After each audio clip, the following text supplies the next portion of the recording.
আসসালামু আলাইকুম। আজকে ঐতিহাসিক ৭ই নভেম্বর, জাতীয় বিপ্লব ও সংহতি দিবস। আমি একজন ডানপন্থী মানুষ। আমি খুব স্বাভাবিক, আমি একদিকে বায়াসড বলতে পারেন, যে আমি কোনো একদিকে অনুরক্ত মানুষ। আমার দ্বারা কি বাংলাদেশের নির্মোহ ইতিহাস বর্ণনা করা সম্ভব? প্র্যাকটিক্যালি আসলে সম্ভব না। তবুও আমি তাত্ত্বিক একটা বিষয় আলোচনা করার চেষ্টা করছি। আজকে যেহেতু জাতীয় বিপ্লব ও সংহতি দিবস, আজকের দিনে সবচেয়ে বেশি প্রাসঙ্গিক একজন মানুষের নাম। তিনি হচ্ছেন বাংলাদেশ জাতীয়তাবাদী দল বিএনপির প্রতিষ্ঠাতা এবং বাংলাদেশের প্রথম নির্বাচিত রাষ্ট্রপতি শহীদ প্রেসিডেন্ট জিয়াউর রহমান। এই নামটির উপরে আমি একটি কথা বলতে চাইব। মূলত তাকে নিয়ে তাত্ত্বিক বিশ্লেষণ খুব একটা হয় না। মাত্র ৪৫ বছরের জীবনে তিনি দুইটি বড় বড় যুদ্ধে বীরত্বপূর্ণ অবদান রেখেছিলেন। প্রথম ১৯৬৫ সালের পাকিস্তান ভারতের মধ্যে যে যুদ্ধটা হয়েছিল, সেই যুদ্ধে পাকিস্তানের পক্ষ হয়ে তিনি জীবন বাজি রেখেছিলেন। এই কথাটি খুব বেশি আলোচিত হয় না। তার ভিন্ন প্রেক্ষাপট আছে, হয়তো বুদ্ধিজীবী তার ভিন্ন ডাইমেনশনের কারণে তাকে নিয়ে সেই তাত্ত্বিক বিশ্লেষণটি আমাদের নজরে কম আসে। তো ১৯৬৫ সালের যুদ্ধে পাকিস্তানের হয়ে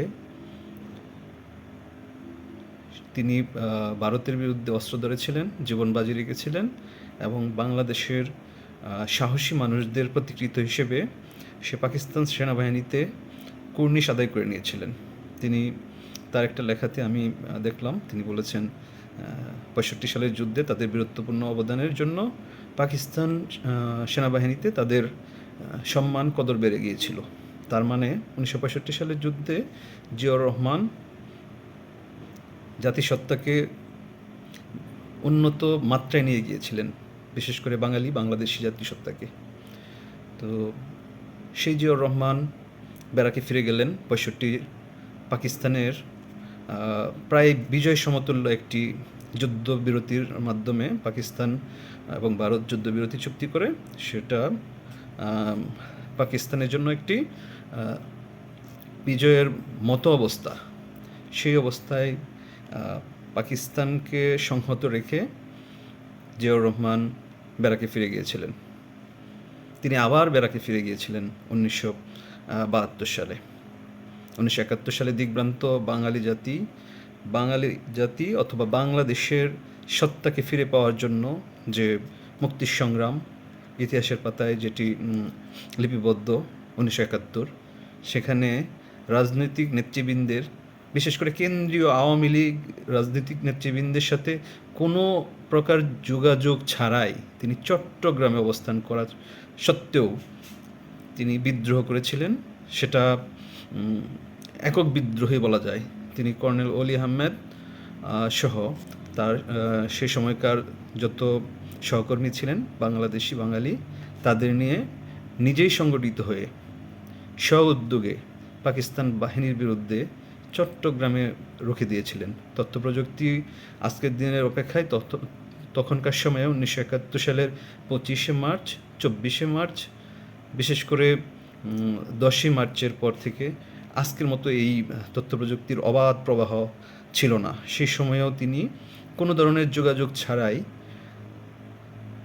আন্তরিক বোঝাপড়ার ভিত্তিতে তিনি বাঙালি জাতিসত্তার পক্ষে দাঁড়িয়েছিলেন। ব্যক্তিগতভাবে আমি মুক্তিযুদ্ধকে যেভাবেই দেখি, কিন্তু তার যে অবস্থান, সেটা নির্মমভাবে বিশ্লেষণ করতে গেলে এটা বিপ্লবী একটা চরিত্র হিসেবে প্রস্ফুটিত হতে বাধ্য।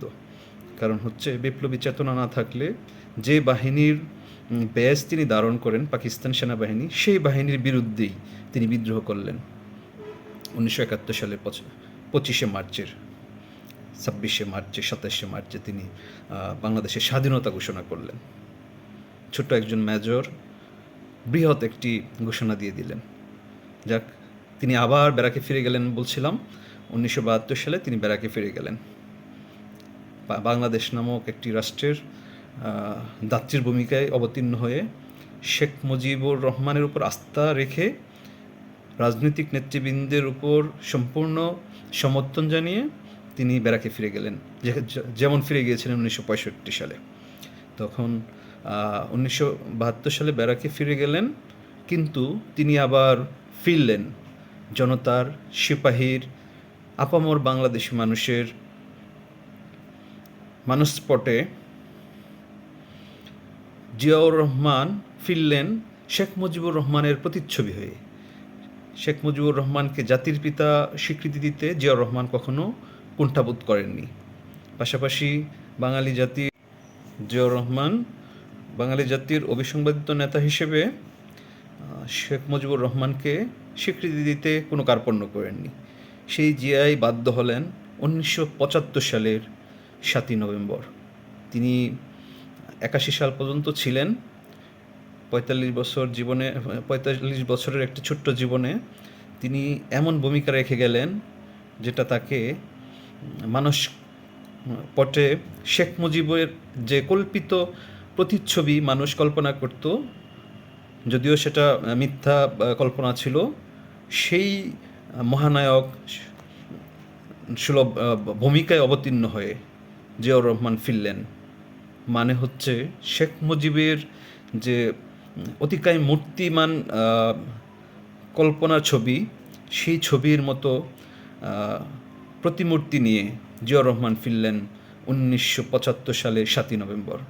তিনি ফিরলেন মুজিবের প্রতিচ্ছবি হয়ে, কিন্তু তিনি দিগ্ভ্রান্ত জাতিকে আবার পথ দেখালেন, যেমন তিনি পথ দেখিয়েছিলেন 1971 সালে। জাতি যখন অভিভাবক শূন্য, জাতি যখন দিগ্ভ্রান্ত, সংকটের গণগটা যখন জাতির পৃষ্ঠে করাঘাত করছে, তখন জিয়াউর রহমান আবার চাতার ভূমিকায় তিনি ফিরলেন জাতির ত্রাণকর্তার ভূমিকায়। তিনি ফিরলেন তলাবিহীন যে জরি ঘোষিত হয়েছিল বাংলাদেশ বৈশ্বিক দরবারে, সেই বিশ্বের নামি দামি কূটনৈতিকদের মুখে জামা ঘষে দিয়ে শেখ মুজিবের শূন্যতার চাইতেও বড় প্রতিস্থাপক হিসেবে তিনি ফিরলেন, সেই তলাবিহীন জুড়ির তলা হিসেবে। তিনি ফিরলেন অনাথ মানুষের অভিভাবক হিসেবে।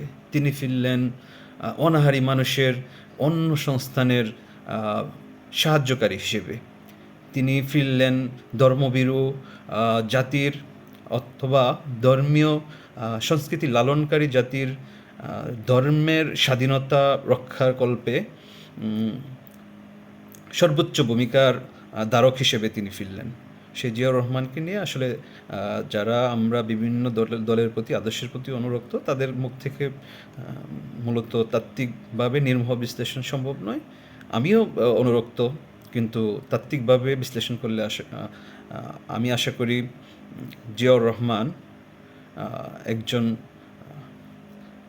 মধ্যপন্থী, বাংলাদেশপন্থী, বাংলাদেশি জাতীয়তাবাদের বীজ বপনকারী এবং আপামর জনসাধারণের ভাগ্যের উন্নয়ন কল্পে সৌভাগ্যবান একজন ব্যক্তি হিসেবে আবির্ভূত হবেন, যিনি আমি মনে করি সৃষ্টিকর্তার খুবই পছন্দের একজন মানুষ। তার এই বীরত্বপূর্ণের ইতিহাসের এই দিনে 7ই নভেম্বর জাতীয় বিপ্লব ও সংহতি দিবসে আমি তার আত্মার মাগফিরাত কামনা করছি। তার পরম্পরা, বংশ পরম্পরা সহ তার রাজনৈতিক পরম্পরার উত্তরোত্তর মঙ্গল কামনা করছি। আসসালামু আলাইকুম।